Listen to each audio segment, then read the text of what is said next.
নমস্কার বন্ধুরা, রাজ গার্ডেন্সে আপনাদেরকে স্বাগত।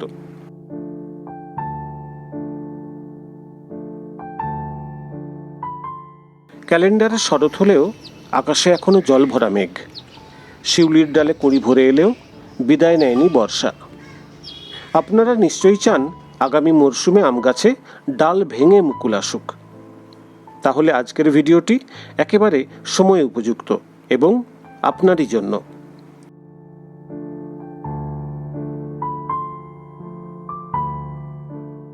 সেপ্টেম্বরের শেষ সপ্তাহ থেকে অক্টোবরের প্রথম সপ্তাহের মধ্যে বেশ কিছু পরিচর্যা সেরে ফেলতে হবে।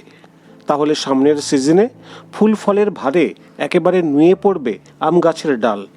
এছাড়াও এই ভিডিওতে থাকবে আরও বেশ কিছু তথ্য। ভিডিওটি মন দিয়ে শেষ পর্যন্ত দেখুন।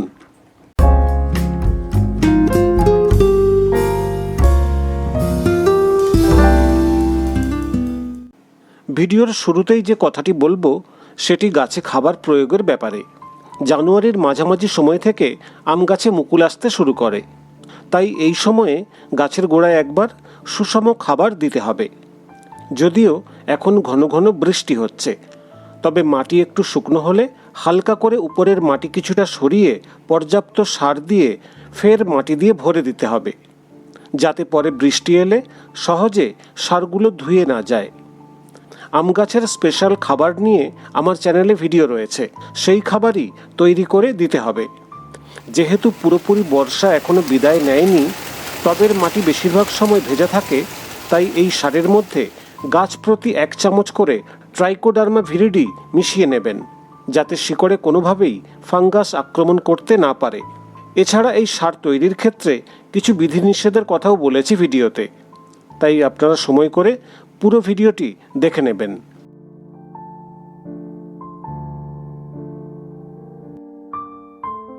কোনো গাছ রিপোর্ট করার প্রয়োজন মনে হলে সেই কাজটা এখনই সেরে ফেলতে হবে। সম্ভব হলে তুলনামূলকভাবে একটু বড় টবে শিফট করে দেবেন। তবে দেখবেন বেশি ফলের আশায় হাফ ড্রাম বা 100 লিটার ড্রামে রিপোর্ট করে দেবেন না যেন।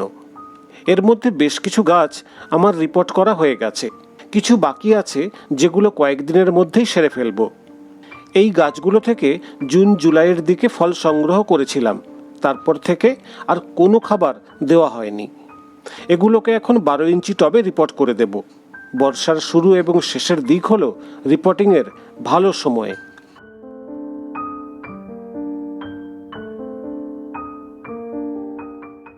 বর্ষার জল পেয়ে আম গাছে অসংখ্য নতুন ডাল বের হচ্ছে, সেই সঙ্গে পাতা কাটা পোকা সহ বিভিন্ন শোষক পোকা আক্রমণও করছে। কচি পাতা যাতে নষ্ট না করতে পারে তার জন্য নিয়মিত কীটনাশক স্প্রে করে যেতে হবে। আম গাছে নতুন পাতা বেরোনো বাগানীদের কাছে একটা ভালো লাগা তৈরি করে, তাই তাকে পোকার আক্রমণ থেকে অবশ্যই রক্ষা করতে হবে। জৈব নিম কীটনাশক তৈরি নিয়ে সম্প্রতি একটি ভিডিও আমার চ্যানেলে পোস্ট করেছি। সেই কীটনাশক তৈরি করে 15 দিন অন্তর একবার করে স্প্রে করে দেবেন। সেই সঙ্গে স্প্রে করে যেতে হবে ফাঙ্গিসাইড। বর্ষা শেষ হলে শুরু হয় আম গাছের অ্যানথ্রাকনোজ এবং গামোসিস বা আঠা ঝরা রোগ। এইসব রোগ একবার আক্রমণ করলে গাছকে একেবারে মেরে ফেলে, তাই এখন থেকে বিশেষ নজরে রাখতে হবে গাছগুলিকে, যাতে সব ধরনের রোগ পোকার আক্রমণ থেকে প্রিয় গাছগুলি দূরে থাকে।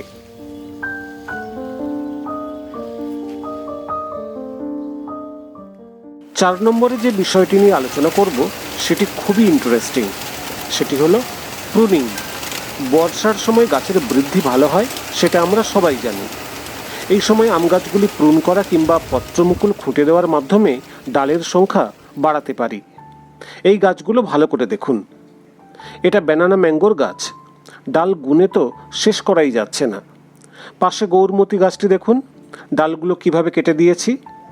প্রিয় গাছের ডাল কাটতে সত্যি খুব খারাপ লাগে, কিন্তু ওই যে কথায় বলে টুডেজ পেন টুমরোজ গেন। আজ কষ্ট করলে পরে ঠিক উপকার হবে। এই খারাপ লাগাটা একদিন অনেক আনন্দ দেবে।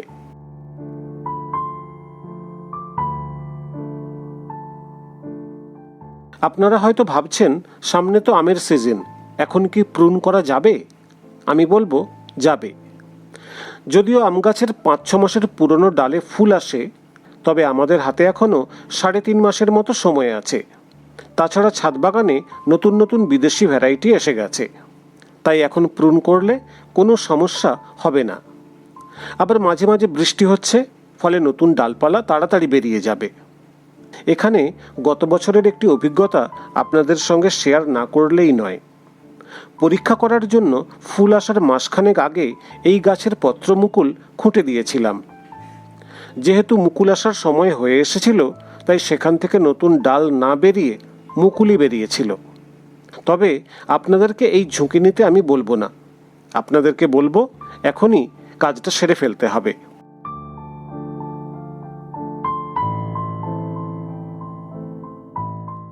শেষের যে বিষয়টি নিয়ে আলোচনা করব তা অত্যন্ত গুরুত্বপূর্ণ।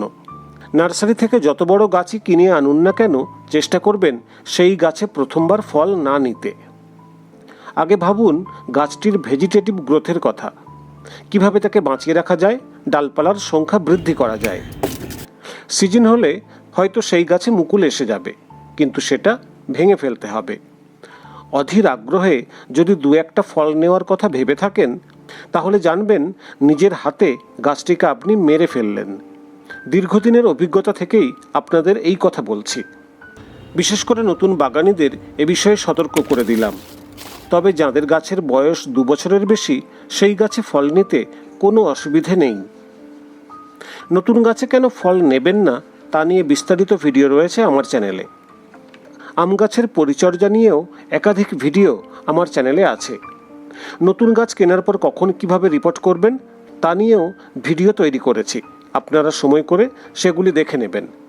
এই ব্যানানা ম্যাঙ্গোর গাছটি এপ্রিলের শেষের দিকে রিপোর্ট করেছিলাম, তখন 1টি ডাল ছিল।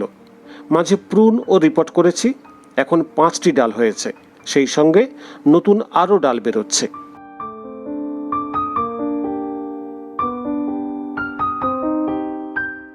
কিছু নার্সারিম্যান গাছ কেনার সময় বলেন নতুন গাছ প্রথম থেকে বড় জায়গায় বসাবেন এবং ফল নেবেন। কেন যে তারা এই কথা বলেন বুঝতে পারি না।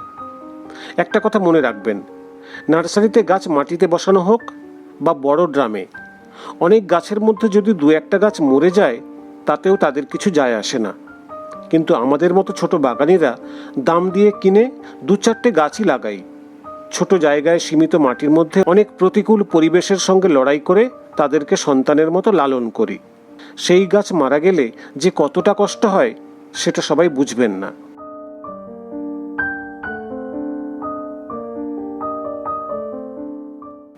বন্ধুরা, এই ছিল আম গাছের সেপ্টেম্বর মাসের পরিচর্যা।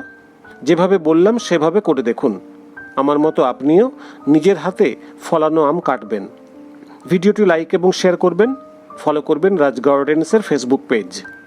আর এরকম ভিডিও আরও পেতে চাইলে আমার চ্যানেলটি সাবস্ক্রাইব করে অল নোটিফিকেশান বেল অন করে নেবেন, যাতে রাজ গার্ডেন্সে নতুন কোনো ভিডিও আপলোড হলেই আপনি জানতে পারেন।